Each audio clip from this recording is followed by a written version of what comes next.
ನಮಸ್ಕಾರ. ಶ್ರೀ ಟಿವಿ ನ್ಯೂಸ್ಗೆ ಸ್ವಾಗತ. ಈ ದಿನದ ಹೆಡ್ಲೈನ್ಸ್.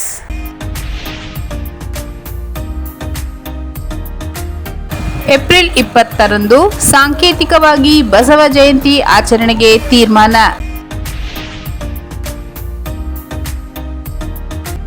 ದುಡಿಯುವ ಕೈಗೆ ಕೆಲಸ ನೀಡುವ ಗುರಿ ನನ್ನದು. ಎಆರ್ ಕೃಷ್ಣಮೂರ್ತಿ. ಕರ್ನಾಟಕ ರಕ್ಷಣಾ ವೇದಿಕೆ ವತಿಯಿಂದ ಕೇಂದ್ರ ಸರ್ಕಾರ ರಾಜ್ಯ ಸರ್ಕಾರದ ಮೇಲೆ ಹಿಂದಿ ಹೇರಿಕೆ ಮಾಡುತ್ತಿರುವುದನ್ನು ಖಂಡಿಸಿ ಪ್ರತಿಭಟನೆ.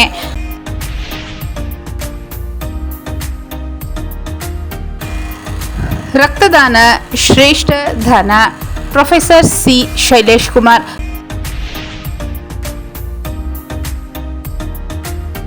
ಶಿಕ್ಷಣದಿಂದ ತಮ್ಮ ಮಕ್ಕಳ ಭವಿಷ್ಯ ಉಜ್ವಲ. ಎಂ ರಾಮಚಂದ್ರ. ಜನ್ಮದಿನದ ಪ್ರಯುಕ್ತ ಅಂಧ ಮಕ್ಕಳ ಶಾಲೆಗೆ ಬೆಳಗಿನ ಫಲಹಾರ ವಿತರಣೆ.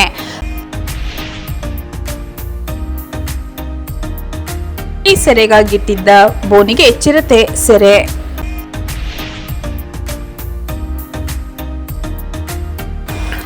ಬೈಕ್ಗೆ ಟೆಂಪೋ ಡಿಕ್ಕಿ, ತಲೆ ಮೇಲೆ ಟೆಂಪೋ ಹರಿದು ಮಹಿಳೆ ಬಲಿ, ಪತಿ ಪುತ್ರರಿಗೆ ಗಾಯ.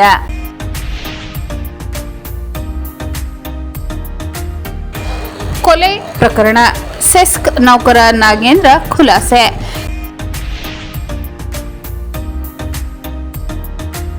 ಗಿನ್ನಿಸ್ ದಾಖಲೆ. ಡಾಕ್ಟರ್ ಪೃಥು ಪಿ ಅದ್ವೈತ್, ಲಕ್ಷ್ಮೀ ಚೈತನ್ ಪುಟಾಣಿ ವಿದ್ಯಾರ್ಥಿಗಳಿಗೆ ಸನ್ಮಾನ. ಏಪ್ರಿಲ್ 20ರಂದು ಸಾಂಕೇತಿಕವಾಗಿ ಬಸವ ಜಯಂತಿ ಆಚರಣೆಗೆ ತೀರ್ಮಾನ. ನಗರದ ಜಿಲ್ಲಾಡಳಿತ ಭವನದ ಜಿಲ್ಲಾಧಿಕಾರಿ ಕಚೇರಿ ಸಭಾಂಗಣದಲ್ಲಿಂದು ನಡೆದ ಪೂರ್ವಭಾವಿ ಸಭೆಯಲ್ಲಿ ಅಖಿಲ ಭಾರತ ವೀರಶೈವ ಲಿಂಗಾಯತ ಮಹಾಸಭಾದ ಜಿಲ್ಲಾಧ್ಯಕ್ಷ ಮೂಡ್ಲಪುರ ನಂದೀಶ್ ಮಾತನಾಡಿ, ಏಪ್ರಿಲ್ 20ರಂದು ಜಿಲ್ಲಾಡಳಿತದ ವತಿಯಿಂದ ಬಸವ ಜಯಂತಿಯನ್ನು ಸಾಂಕೇತಿಕವಾಗಿ ಆಚರಣೆ ಮಾಡಬೇಕು. ಮತ್ತೊಂದು ದಿನ ಜನಾಂಗದವರು ಸೇರಿ ಅದ್ಧೂರಿಯಾಗಿ ಆಚರಿಸಲು ಜನಾಂಗದವರು ತೀರ್ಮಾನಿಸಿದ್ದು ಸಹಕಾರ ನೀಡಬೇಕೆಂದು ಮನವಿ ಮಾಡಿದರು. ಹಲವು ಕಚೇರಿಗಳಲ್ಲಿ ಬಸವ ಜಯಂತಿ ಆಚರಣೆ ಮಾಡುವುದಿಲ್ಲ. ಎಲ್ಲ ಕಚೇರಿಗಳಲ್ಲೂ ಜಯಂತಿ ಆಚರಣೆ ಮಾಡುವಂತೆ ಆದೇಶಿಸಬೇಕೆಂದು ಸಲಹೆ ನೀಡಿದರು. ಮುಖಂಡ ಬಿಕೆ ರವಿಕುಮಾರ್ ಮಾತನಾಡಿ, ಜಿಲ್ಲಾಡಳಿತ ಭವನದ ಮುಂಭಾಗ ಬಸವೇಶ್ವರರ ಪ್ರತಿಮೆ ನಿರ್ಮಾಣ ಮಾಡಲಾಗಿದ್ದು ಮಾಲಾರ್ಪಣೆ ಪುಷ್ಪಾರ್ಚನೆ ಮಾಡಲು ತೊಂದರೆಯಾಗುತ್ತಿದೆ. ಆದ್ದರಿಂದ ಸೂಕ್ತ ಮೆಟ್ಟಿಲುಗಳನ್ನು ನಿರ್ಮಾಣ ಮಾಡಬೇಕೆಂದು ಆಗ್ರಹಿಸಿದರು. ಮುಖಂಡ ವೀರಭದ್ರಸ್ವಾಮಿ ಮಾತನಾಡಿ, ಜಯಂತಿ ಕಾರ್ಯಕ್ರಮದಲ್ಲಿ ಎಲ್ಲ ಅಧಿಕಾರಿಗಳು ಕಡ್ಡಾಯವಾಗಿರುವಂತೆ ಆದೇಶಿಸಬೇಕು. ವೇದಿಕೆಯಲ್ಲಿ ಸಮಾಜದ ಮುಖಂಡರಿಗೆ ಅವಕಾಶ ಕಲ್ಪಿಸಬೇಕು ಎಂದರು. ಆಲೂರು ಮಲ್ಲು ಮಾತನಾಡಿ, ಬಸವ ಜಯಂತಿಯಂದು ಮದ್ಯ ನಿಷೇಧ ಮಾಡಬೇಕೆಂದರು. ಅರ್ಕಲವಾಡಿ ನಾಗೇಂದ್ರ ಮಾತನಾಡಿ, ಏಪ್ರಿಲ್ 20ರಂದು ಬಸವಣ್ಣ ಅವರಿಗೆ ಸಂಬಂಧಿಸಿದಂತೆ ವಿಚಾರ ಸಂಕಿರಣ ನಡೆಸಬೇಕು ಎಂದರು. ದೊಡ್ಡರಾಯಪೇಟೆ ಗಿರೀಶ್ ಮಾತನಾಡಿ, ಬಸವ ಜಯಂತಿಯಂದು ಪ್ರತಿಮೆ ಅಥವಾ ಶ್ರೀ ಚಾಮರಾಜೇಶ್ವರ ದೇವಸ್ಥಾನದ ಮುಂಭಾಗ ವಚನ ಗಾಯನ ಹಾಗೂ ಸಾಂಸ್ಕೃತಿಕ ಕಾರ್ಯಕ್ರಮ ಆಯೋಜಿಸಬೇಕೆಂದು ಸಲಹೆ ನೀಡಿದರು. ಜಿಲ್ಲಾಧಿಕಾರಿ ಶ್ರೀರೂಪ ಮಾತನಾಡಿ, ಏಪ್ರಿಲ್ 20ರಂದು ವಿಚಾರ ಸಂಕಿರಣ ನಡೆಸಲಾಗುವುದು. ಅಲ್ಲದೆ ಜನಾಂಗದವರು ನಿರ್ಧರಿಸಿದಂತೆ ಬೇರೊಂದು ದಿನ ನಡೆಯುವ ಬಸವ ಜಯಂತಿಗೆ ಜಿಲ್ಲಾಡಳಿತದ ವತಿಯಿಂದ ಸಹಕಾರ ನೀಡಲಾಗುವುದು. ಅಲ್ಲದೆ ಬಸವೇಶ್ವರರ ಪ್ರತಿಮೆಗೆ ಮೆಟ್ಟಿಲುಗಳ ನಿರ್ಮಾಣಕ್ಕೆ ಕ್ರಮ ವಹಿಸಲಾಗುವುದೆಂದು ಭರವಸೆ ನೀಡಿದರು. ಸಭೆಯಲ್ಲಿ ಕಾಡಾ ಅಧ್ಯಕ್ಷ ಪಿ ಮರಿಸ್ವಾಮಿ, ಡಿವೈಎಸ್ಪಿ ಸ್ನೇಹರಾಜ್, ಕನ್ನಡ ಮತ್ತು ಸಂಸ್ಕೃತಿ ಇಲಾಖೆ ಸಹಾಯಕ ನಿರ್ದೇಶಕ ರಾಜು, ಮುಖಂಡರಾದ ಕೋಡಿಮೊಳೆ ರಾಜಶೇಖರ್, ಸಿಎಂ ಕೃಷ್ಣಮೂರ್ತಿ ಸೇರಿದಂತೆ ಇತರರು ಹಾಜರಿದ್ದರು.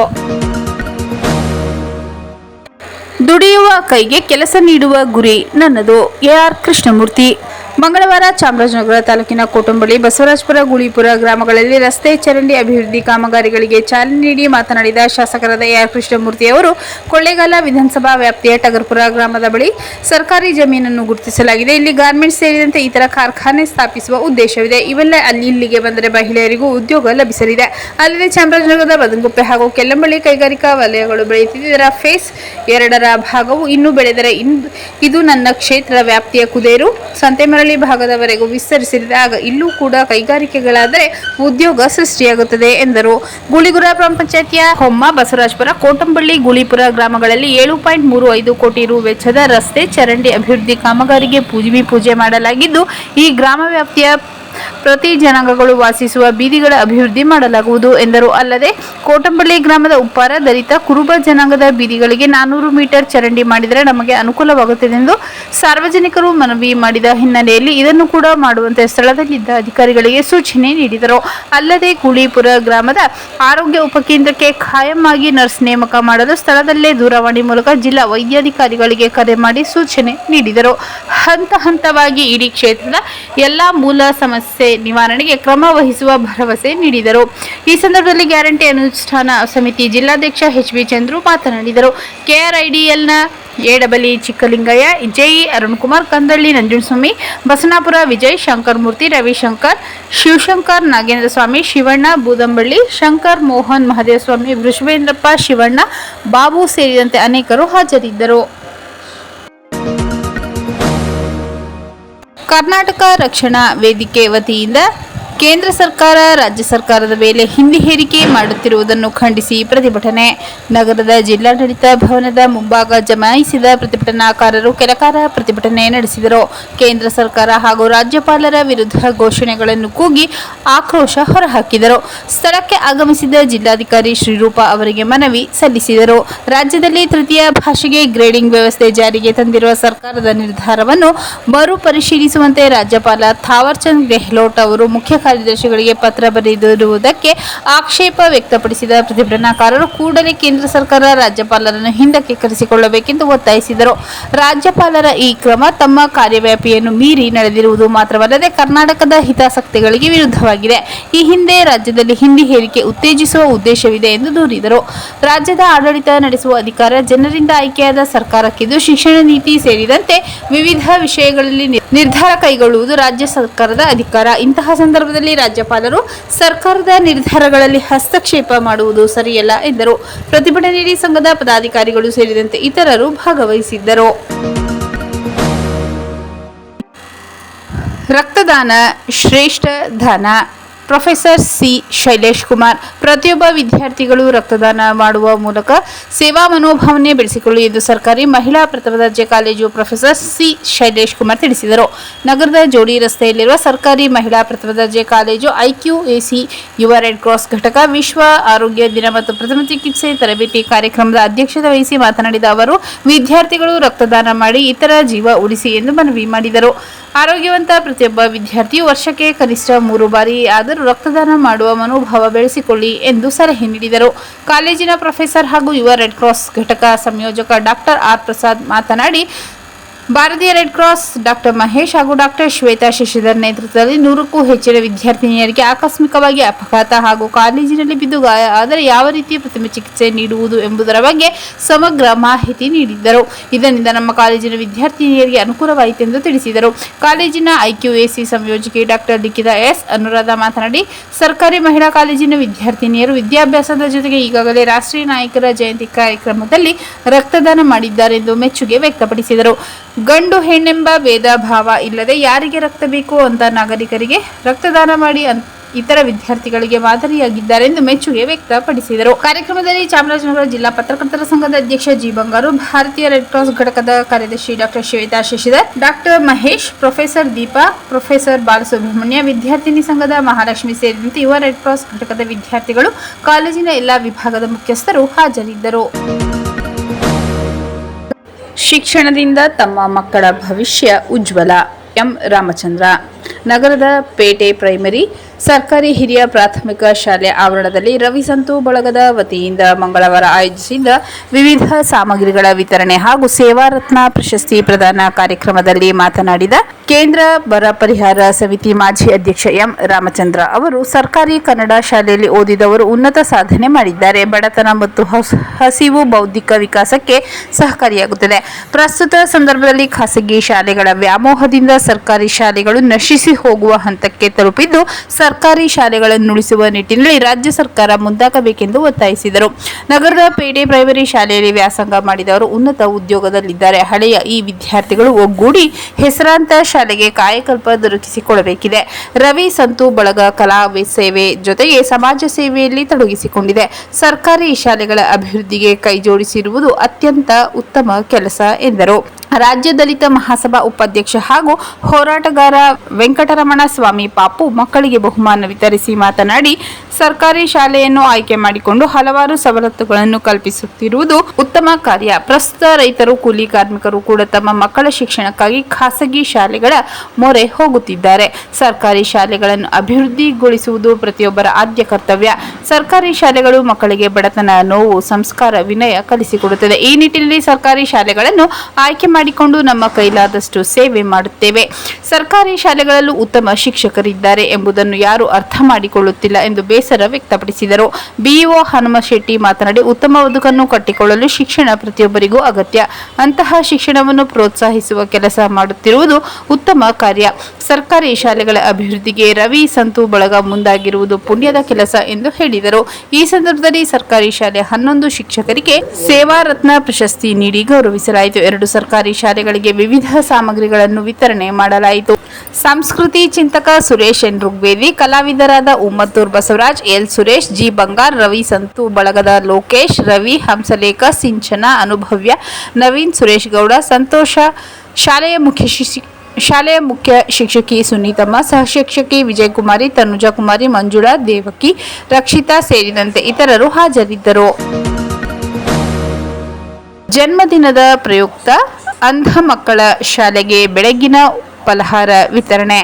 ರಾಮಸಮುದ್ರ ಬಡಾವಣೆಯ ನಿವಾಸಿ ಆರ್.ಎಂ. ಹರೀಶ್ ಕುಮಾರ್ ರವರ ಜನ್ಮದಿನದ ಪ್ರಯುಕ್ತ ದೀಪ ಅಕಾಡೆಮಿ ಅಂಧ ಮಕ್ಕಳ ಶಾಲೆ ಭೋಗಾಪುರದಲ್ಲಿ ಅಂಬೇಡ್ಕರ್ ಯುವಕರ ಸಂಘ ಅವರ ಸಹಯೋಗದಲ್ಲಿ ಬೆಳಗಿನ ಫಲಹಾರ ವಿತರಣೆ ಮಾಡಲಾಯಿತು. ಈ ಸಂದರ್ಭದಲ್ಲಿ ಮಾತನಾಡಿದ ಅಂಬೇಡ್ಕರ್ ಸಂಘದ ಅಧ್ಯಕ್ಷ ಸುಹಾಸ್, ಜನ್ಮದಿನದ ಪ್ರಯುಕ್ತ ಮೋಜು ಮಸ್ತಿ ಮಾಡುವ ಯುವಕರಲ್ಲಿ ಹರೀಶ್ ರವರ ನಡೆ ಶ್ಲಾಘನೀಯ ಎಂದರು. ಹರೀಶ್ ಕುಮಾರ್ ಮಾತನಾಡಿ, ನನ್ನ ಜನ್ಮದಿನದ ಅಂಗವಾಗಿ ಈ ಸಣ್ಣ ಕಾರ್ಯ ಮಾಡುತ್ತಿರುವುದು ಮನಸ್ಸಿಗೆ ಖುಷಿ ನೀಡಿದೆ. ನನ್ನೆಲ್ಲ ಜನ್ಮದಿನದ ಆಚರಣೆಯಲ್ಲಿ ಇದು ವಿಶೇಷ ಎಂದರು. ಈ ಸಂದರ್ಭದಲ್ಲಿ ಅಂಬೇಡ್ಕರ್ ಸಂಘದ ಉಪಾಧ್ಯಕ್ಷ ಕಾರ್ತಿಕ್ ಬಿ, ಪ್ರಧಾನ ಕಾರ್ಯದರ್ಶಿ ಮನೋಜ್ ಮಸೂದ್ ಹಾಗೂ ಮಹದೇವ ಸ್ವಾಮಿ, ದೀಪಾ ಅಕಾಡೆಮಿಯ ಮೀನಾಕ್ಷಿ ಭಾಗಿಯಾಗಿದ್ದರು. ಸೆರೆಗಾಗಿಟ್ಟಿದ್ದ ಬೋನಿಗೆ ಚಿರತೆ ಸೆರೆ. ಗುಂಡ್ಲುಪೇಟೆ ಬಫರ್ ವಲಯದಲ್ಲಿ ಹುಲಿ ಸೆರೆಗಾಗಿ ಇಟ್ಟಿದ್ದ ಬೋನಿಗೆ ಚಿರತೆ ಸೆರೆಯಾಗಿದೆ. ಹುಲಿಗಾಗಿ ಇಟ್ಟಿದ್ದ ಬೋನಿಗೆ ಬಂದು ತಗಲಾಕಿಕೊಂಡ ಚಿರತೆ ಕಳೆದ 10 ದಿನಗಳಿಂದ ಹುಲಿ ಮತ್ತು ಚಿರತೆ ಕಾಣಿಸಿಕೊಂಡು ಜನರಲ್ಲಿ ಆತಂಕ ಸೃಷ್ಟಿ ಮಾಡಿತ್ತು. ಮಹದೇವ ಸ್ವಾಮಿ ಎಂಬ ರೈತರ ಜಮೀನಿನಲ್ಲಿ ತುಮಕೂರು ಮಾದರಿ ಬೋನನ್ನು ಇರಿಸಲಾಗಿತ್ತು. ಈ ಬೋನಿಗೆ ಚಿರತೆ ಬಿದ್ದಿದೆ. ಹುಲಿ ಓಡಾಟದ ಹಿನ್ನೆಲೆಯಲ್ಲಿ ಬೋನ್ ಅಳವಡಿಸಿದ್ದ ಗುಂಡ್ಲುಪೇಟೆ ಬಫರ್ ವಲಯದ ಸಿಬ್ಬಂದಿ ಅಂದಾಜು 4 ವರ್ಷದ ಚಿರತೆ ಬೋನಿಗೆ ಸೆರೆಯಾಗಿದೆ. ಆದರೂ ಸಹ ಹುಲಿಯ ಆತಂಕ ಮುಂದುವರೆದಿದೆ. ಸದ್ಯ ಸೆರೆಸಿಕ್ಕ ಚಿರತೆಯನ್ನು ಸುರಕ್ಷಿತವಾಗಿ ಅರಣ್ಯ ಇಲಾಖೆ ಬಿಡಲಿದ್ದು, ಬಂಡೀಪುರ ಹುಲಿ ಸಂರಕ್ಷಿತ ಅರಣ್ಯ ಬಂಡೀಪುರ ವಲಯ ವ್ಯಾಪ್ತಿಯಲ್ಲಿ ಈ ಘಟನೆ ನಡೆದಿದೆ. ಬೈಕ್ಗೆ ಟೆಂಪೋ ಡಿಕ್ಕಿ, ತಲೆ ಮೇಲೆ ಟೆಂಪೋ ಹರಿದು ಮಹಿಳೆ ಬಲಿ, ಪತಿ ಪುತ್ರರಿಗೆ ಗಾಯ. ಪತಿ ಮತ್ತು ಇಬ್ಬರು ಮಕ್ಕಳೊಂದಿಗೆ ಬೈಕ್ನಲ್ಲಿ ತೆರಳುತ್ತಿದ್ದಾಗ ಹಿಂಬದಿಯಿಂದ ಟೆಂಪೋ ಒಂದು ಬೈಕ್ಗೆ ಡಿಕ್ಕಿ ಹೊಡೆದು ಮಹಿಳೆಯ ತಲೆ ಮೇಲೆ ಹತ್ತಿದ ಆಘಾತಕಾರಿ ಘಟನೆ ಚಾಮರಾಜನಗರ ಜಿಲ್ಲೆಯ ಗುಂಡ್ಲುಪೇಟೆ ಮೈಸೂರು ಊಟಿ ಹೆದ್ದಾರಿಯ ಅರೇಪುರ ಗೇಟ್ ಬಳಿ ನಡೆದಿದೆ. ಮೈಸೂರು ಜಿಲ್ಲೆ ನಂಜನಗೂಡು ತಾಲೂಕಿನ ಕರಳಾಪುರ ಗ್ರಾಮದ ಶಿವಮ್ಮ ಮೃತರು. ತಮ್ಮ ಪತಿ ಮಹದೇವ್ ಶೆಟ್ಟಿ ಮತ್ತು ಪುತ್ರರಾದ ಶ್ರೇಯಸ್ ಸತ್ಯಾರ್ಥ್ ಜೊತೆಗೆ ಬೈಕ್ನಲ್ಲಿ ನಂಜನಗೂಡಿನ ಕಡೆಗೆ ಪ್ರಯಾಣಿಸುತ್ತಿದ್ದರು. ಈ ವೇಳೆ ಹಿಂಬದಿಯಿಂದ ಲಿಚರ್ ಟೆಂಪೋ ಡಿಕ್ಕಿ ಹೊಡೆದ ರಭಸಕ್ಕೆ ಮಹಿಳೆ ಕೆಳಗೆ ಬಿದ್ದಿದ್ದಾರೆ. ಈ ವೇಳೆ ಆಕೆಯ ತಲೆಯ ಮೇಲೆ ಟೆಂಪೋ ಹರಿದಿದ್ದು ಪರಿಣಾಮ ಶಿವಮ್ಮ ಸ್ಥಳದಲ್ಲಿಯೇ ಮೃತಪಟ್ಟಿದ್ದಾರೆ. ಆಕೆಯ ಪತಿ ಮತ್ತು ಮಕ್ಕಳಿಗೆ ಸಣ್ಣ ಪುಟ್ಟ ಗಾಯ ಸಂಭವಿಸಿದೆ. ಅವರಿಗೆ ಬೇಗೂರು ಸಮುದಾಯ ಆರೋಗ್ಯ ಕೇಂದ್ರದಲ್ಲಿ ಪ್ರಥಮ ಚಿಕಿತ್ಸೆ ಕೊಡಿಸಲಾಗಿದೆ. ಘಟನೆ ಸಂಬಂಧ ಅಪಘಾತಕ್ಕೆ ಕಾರಣವಾದ ಟೆಂಪೋ ಮತ್ತು ಬೈಕ್ನನ್ನು ಪೊಲೀಸರು ವಶಕ್ಕೆ ಪಡೆದಿದ್ದಾರೆ. ಟೆಂಪೋ ಚಾಲಕನನ್ನು ಬಂಧಿಸಿದ್ದಾರೆ, ತನಿಖೆ ನಡೆಸುತ್ತಿದ್ದಾರೆ. ಕೊಲೆ ಪ್ರಕರಣ, ಸೆಸ್ಕ್ ನೌಕರ ನಾಗೇಂದ್ರ ಖುಲಾಸೆ. ಯಳಂದೂರು ತಾಲೂಕಿನ ಅಗರ ಗ್ರಾಮದ ನಿವಾಸಿ ಸೆಸ್ಕ್ನ ಲೈನ್ಮನ್ ನಾಗೇಂದ್ರ ಅಲಿಯಾಸ್ ಆನಂದ ಎಂಬುವವರನ್ನು ಮಹಿಳೆ ಕೊಲೆ ಪ್ರಕರಣದಿಂದ ಕೊಳ್ಳೇಗಾಲ ಹೆಚ್ಚುವರಿ ಜಿಲ್ಲಾ ಮತ್ತು ಸತ್ರ ನ್ಯಾಯಾಲಯ ಖುಲಾಸೆಗೊಳಿಸಿದೆ. ಅಗರ ಗ್ರಾಮದ ಇವರು ಲೈನ್ಮನ್ ಆಗಿ ಕೊಳ್ಳೇಗಾಲದ ಸೆಸ್ಕ್ ಕಚೇರಿಯಲ್ಲಿ ಕರ್ತವ್ಯ ನಿರ್ವಹಿಸುತ್ತಿದ್ದರು. 2023 ಡಿಸೆಂಬರ್ 16ರಂದು ಕೊಳ್ಳೇಗಾಲದ ಆದರ್ಶ ನಗರದ ಮನೆಯೊಂದರಲ್ಲಿ ಯಳಂದೂರು ತಾಲೂಕಿನ ಅಗರ ಗ್ರಾಮದ ರೇಖಾ ಎಂಬ ಮಹಿಳೆ ಕೊಳೆತ ಸ್ಥಿತಿಯಲ್ಲಿ ಶವ ಪತ್ತೆಯಾಗಿತ್ತು. ಈ ಹಿನ್ನೆಲೆಯಲ್ಲಿ ಇವರ ಪೋಷಕರು ಕೊಳ್ಳೇಗಾಲ ಪೊಲೀಸ್ ಠಾಣೆಯಲ್ಲಿ ನಾಗೇಂದ್ರ ಅಲಿಯಾಸ್ ಆನಂದ ಎಂಬುವರ ವಿರುದ್ಧ ದೂರು ದಾಖಲಿಸಿದ್ದರು. ಇದಾದ ಬಳಿಕ ಪೊಲೀಸರು ಇವರನ್ನು ಬಂಧಿಸಿ ವಿಚಾರಣೆ ನಡೆಸಿದರು. ನಂತರ ಈತನ ವಿರುದ್ಧ ದೋಷಾರೋಪಣೆ ಪಟ್ಟಿಯನ್ನು ಸಹ ನ್ಯಾಯಾಲಯಕ್ಕೆ ಸಲ್ಲಿಸಲಾಗಿತ್ತು. ನ್ಯಾಯಾಲಯದಲ್ಲಿ ಈ ಪ್ರಕರಣದ ವಾದ ವಿವಾದ ನಡೆದಿದ್ದವು. ಆರೋಪಿ ಪರ ಯಾವುದೇ ಪ್ರಬಲ ಸಾಕ್ಷಿ ಇಲ್ಲದ ಕಾರಣ, ಈ ಕೊಲೆಗೂ ಇವರಿಗೂ ಸಂಬಂಧ ಇಲ್ಲದ ಕಾರಣ ಇವರನ್ನು ಹೆಚ್ಚುವರಿ ಜಿಲ್ಲಾ ಮತ್ತು ಸತ್ರ ನ್ಯಾಯಾಲಯದ ನ್ಯಾಯಾಧೀಶರಾದ ಟಿ.ಸಿ. ಶ್ರೀಕಾಂತ್ ನಾಗೇಂದ್ರ ಅವರನ್ನು ಈ ಕೊಲೆ ಪ್ರಕರಣದಿಂದ ಖುಲಾಸೆಗೊಳಿಸಿ 2026 ಮಾರ್ಚ್ 27ರಂದು ತೀರ್ಪು ನೀಡಿದ್ದಾರೆ. ವಾದಿಯ ಪರ ಚಾಮರಾಜನಗರ ವಕೀಲ ಬಿ. ಪ್ರಸನ್ನಕುಮಾರ್ ವಾದ ಮಂಡಿಸಿದರೆ, ಮಹಿಳೆ ಪರ ಸರ್ಕಾರಿ ಅಭಿಯೋಜಕ ಗಿರೀಶ್ ವಾದ ಮಂಡಿಸಿದ್ದರು. ಗಿನ್ನಿಸ್ ದಾಖಲೆ ಡಾಕ್ಟರ್ ಪೃಥು ಪಿ. ಅದ್ವೈತ್, ಲಕ್ಷ್ಮೀ ಚೈತನ್ ಪುಟಾಣಿ ವಿದ್ಯಾರ್ಥಿಗಳಿಗೆ ಸನ್ಮಾನ. ಎಲ್ಕೆಜಿ ಯುಕೆಜಿ ಶಾಲೆಯಿಂದ ಶಿಕ್ಷಣದ ಜೊತೆಗೆ ಆಧ್ಯಾತ್ಮಿಕತೆಗೆ ಹೆಚ್ಚಿನ ಆದ್ಯತೆ ನೀಡಿದ್ದೇನೆಂದು ಮೈಸೂರಿನ ಪುಟಾಣಿ ವಿದ್ಯಾರ್ಥಿ ಗಿನ್ನಿಸ್ ದಾಖಲೆ ಹಾಗೂ ರಾಷ್ಟ್ರೀಯ ಪ್ರಶಸ್ತಿ ಪಡೆದಿರುವ ಡಾಕ್ಟರ್ ಪೃಥು ಪಿ. ಅದ್ವೈತ್ ತನ್ನ ಅನಿಸಿಕೆ ತಿಳಿಸಿದರು. ನಗರದ ಮಾರಿಗುಡಿ ಹತ್ತಿರ ಇರುವ ಡ್ರೀಮ್ಸ್ ಟ್ರಸ್ಟ್ ಶ್ರೀ ಪರಿಮಳ ರಾಮ ವಿದ್ಯಾಮಂದಿರ ಏರ್ಪಡಿಸಿದ್ದ ಪ್ರತಿಭೋತ್ಸವ ಹಾಗೂ ಎಲ್ಕೆಜಿ ವಿದ್ಯಾರ್ಥಿಗಳಿಗೆ ಬೀಳ್ಕೊಡುಗೆ ಸಮಾರಂಭ ಹಾಗೂ ಬಹುಮಾನ ವಿತರಣೆ ಕಾರ್ಯಕ್ರಮದಲ್ಲಿ ಸನ್ಮಾನ ಸ್ವೀಕರಿಸಿ ಮಾತನಾಡಿದ ಅವರು, ನನ್ನ ಈ ಸಾಧನೆಗೆ ನನ್ನ ಪೋಷಕರು ಹಾಗೂ ಗುರುಗಳ ಮಾರ್ಗದರ್ಶನದಿಂದ ಈ ಸಾಧನೆ ಮಾಡಲಾಯಿತು ಎಂದು ಹೇಳಿದ ಪುಟಾಣಿ ವಿದ್ಯಾರ್ಥಿ, ಪೋಷಕರಲ್ಲಿ ಒಂದು ಮನವಿ. ಬೆಳಗಿನಿಂದ ಸಂಜೆ ತನಕ ಶಾಲೆಯಲ್ಲಿ ವಿದ್ಯಾಭ್ಯಾಸ ಕಲಿಯುತ್ತೆ. ಸಂಜೆ ಮನೆಗೆ ಆಗಮಿಸಿದಾಗ ಪೋಷಕರು ಮೊಬೈಲ್, ಟಿವಿ ಅಭ್ಯಾಸಗಳನ್ನು ಬಿಟ್ಟು ತಮ್ಮ ಮಕ್ಕಳ ಉಜ್ವಲ ಭವಿಷ್ಯವಾಗಬೇಕಾದರೆ ಅವರ ಜೊತೆ ಮಾತನಾಡಿ ಮನೆ ಪಾಠ ಮಾಡಿಕೊಡಿ ಎಂದು. ಆಗ ನಿಮ್ಮ ಮಕ್ಕಳ ಮುಖದಲ್ಲಿ ನಗು ಬರುವುದರ ಜೊತೆಗೆ ಉತ್ತಮ ಜ್ಞಾನ ಅಭಿವೃದ್ಧಿಗೆ ಸಹಕಾರಿಯಾಗುತ್ತದೆ ಎಂದು ಪುಟಾಣಿ ವಿದ್ಯಾರ್ಥಿ ತಿಳಿಸಿದರು. ಚಾಮರಾಜನಗರದ ಶಿಲ್ಪಾ ಚೈತನ್ ರವರ ಪುತ್ರ ಲಕ್ಷ್ಮಿ ಜನರಲ್ ನಾಲೆಡ್ಜ್ ರಾಜ್ಯದ ಎಲ್ಲಾ ನದಿಗಳು, ಸಾಹಿತಿ, ಕವಿ ಹೆಸರುಗಳು, ಚಲನಚಿತ್ರ ಸೇರಿದಂತೆ ಶ್ಲೋಕ ಹಾಗೂ ವಯಸ್ಸಿನಲ್ಲಿ ಹಲವಾರು ರಾಜ್ಯ ಮಟ್ಟದ ಪ್ರಶಸ್ತಿ ಹಾಗೂ ಗಿನ್ನಿಸ್ ದಾಖಲೆ ಮಾಡಿದ ವಿದ್ಯಾರ್ಥಿಯನ್ನು ಸನ್ಮಾನ ಸ್ವೀಕರಿಸಿ ಮಾತನಾಡಿ, ಪೋಷಕರು ಬಿಡುವಿನ ಸಂದರ್ಭದಲ್ಲಿ ಪುಸ್ತಕವನ್ನು ಹಿಡಿದುಕೊಂಡರೆ ಓದು ಅಭಿರುಚಿ ಬಿಡಿಸಿಕೊಂಡರೆ ಮಕ್ಕಳು ಸಹ ನಿಮ್ಮ ಪದ್ಧತಿ ಪಾಲನೆ ಮಾಡುತ್ತಾರೆ. ಆದ್ದರಿಂದ ಇಂದಿನಿಂದಲೇ ಸೋಷಿಯಲ್ ಮೀಡಿಯಾಗೆ ಹೆಚ್ಚಿನ ಆದ್ಯತೆ ನೀಡಿದ ಬಿಡುವಿನ ಸಂದರ್ಭದಲ್ಲಿ ರಾಮಾಯಣ, ಮಹಾಭಾರತ, ಜಿಲ್ಲೆಗಳ ಇತಿಹಾಸದ ಬಗ್ಗೆ ಹಾಗೂ ರಾಷ್ಟ್ರೀಯ ನಾಯಕರ ಬಗ್ಗೆ ತಿಳಿಸಿಕೊಟ್ಟರೆ ಅನುಕೂಲವಾಗುತ್ತದೆ ಎಂದು ಪುಟಾಣಿ ವಿದ್ಯಾರ್ಥಿ ಲಕ್ಷ್ಮಿ ತಿಳಿಸಿದರು. ಶ್ರೀರಾಮಶೇಷ ಪಾಠಶಾಲೆ ಪ್ರಾಂಶುಪಾಲ ಪ್ರದೀಪ್ ಕುಮಾರ್ ದೀಕ್ಷಿತ್ ಮಾತನಾಡಿ, ಕಳೆದ 18 ವರ್ಷಗಳಿಂದ ಜಿಲ್ಲೆಯಲ್ಲಿ ಸಾವಿರಾರು ವಿದ್ಯಾರ್ಥಿಗಳಿಗೆ ಉಚಿತ ಪಾಠ ವಿದ್ಯಾಭ್ಯಾಸದ ಜೊತೆಗೆ ಗುರು ಹಿರಿಯರಿಗೆ ಗೌರವ ನಮನ, ಸಮಯ ಪ್ರಜ್ಞೆ, ಶಿಸ್ತು, ವಿದ್ಯಾರ್ಥಿಗಳನ್ನು ಗುರುತಿಸಿ ಪ್ರೋತ್ಸಾಹ ಮಾಡಲಾಗುತ್ತಿದೆ ಎಂದು ತಿಳಿಸಿದರು. ಮುಡುಕನಪುರ ಹಲವಾರು ಮಠದ ಶ್ರೀ ಷಡಕ್ಷರಿ ದೇಶಿಕೇಂದ್ರ ಮಹಾಸ್ವಾಮೀಜಿ ದಿವ್ಯ ಸಾನ್ನಿಧ್ಯ ವಹಿಸಿದರು. ನಗರಸಭಾ ಮಾಜಿ ಸದಸ್ಯ ಗಣೇಶ್ ದೀಕ್ಷಿತ್ ಅಧ್ಯಕ್ಷತೆ ವಹಿಸಿದ್ದರು. ಸರ್ಕಾರಿ ಪೇಟೆ ಹಿರಿಯ ಪ್ರಾಥಮಿಕ ಶಾಲೆ ಶತಮಾನೋತ್ಸವ ಪೂರೈಸಿದ ಶಾಲೆಯ ಮುಖ್ಯ ಶಿಕ್ಷಕಿ ಸುನೀತಮ್ಮ, ಶ್ರೀ ಪರಿಮಳ ರಾಮ ವಿದ್ಯಾಮಂದಿರದ ಮುಖ್ಯ ಶಿಕ್ಷಕಿ ಜ್ಯೋತಿ, ಕಾರ್ಯದರ್ಶಿ ಸುನಿಲ್, ಉದ್ಯಮಿ ಸದಾನಂದ ಮೂರ್ತಿ ಸೇರಿದಂತೆ ಹಲವಾರು ಗಣ್ಯ ವ್ಯಕ್ತಿಗಳು, ಪೋಷಕರು, ಹಿತೈಷಿಗಳು, ಶಾಲೆಯ ಎಲ್ಲ ಶಿಕ್ಷಕರು ಹಾಜರಿದ್ದರು. ಮತ್ತೊಮ್ಮೆ ಮುಖ್ಯಾಂಶಗಳು.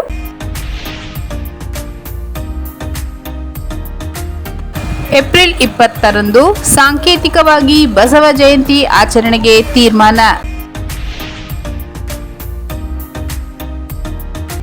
ದುಡಿಯುವ ಕೈಗೆ ಕೆಲಸ ನೀಡುವ ಗುರಿ ನನ್ನದು. ಎ.ಆರ್. ಕೃಷ್ಣಮೂರ್ತಿ. ಕರ್ನಾಟಕ ರಕ್ಷಣಾ ವೇದಿಕೆ ವತಿಯಿಂದ ಕೇಂದ್ರ ಸರ್ಕಾರ, ರಾಜ್ಯ ಸರ್ಕಾರದ ಮೇಲೆ ಹಿಂದಿ ಹೇರಿಕೆ ಮಾಡುತ್ತಿರುವುದನ್ನು ಖಂಡಿಸಿ ಪ್ರತಿಭಟನೆ.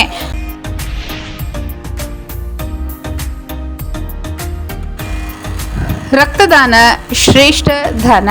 Professor C. ಶೈಲೇಶ್ ಕುಮಾರ್.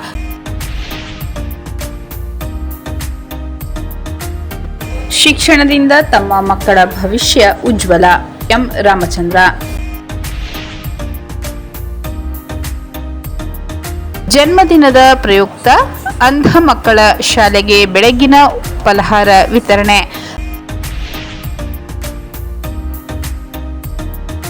ಈ ಸೆರೆಗಾಗಿಟ್ಟಿದ್ದ ಬೋನಿಗೆ ಚಿರತೆ ಸೆರೆ.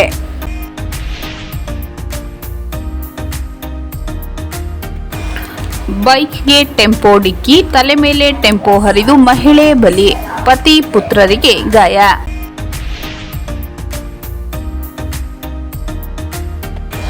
ಕೊಲೆ ಪ್ರಕರಣ ಸೆಸ್ಕ್ ನೌಕರ ನಾಗೇಂದ್ರ ಖುಲಾಸೆ.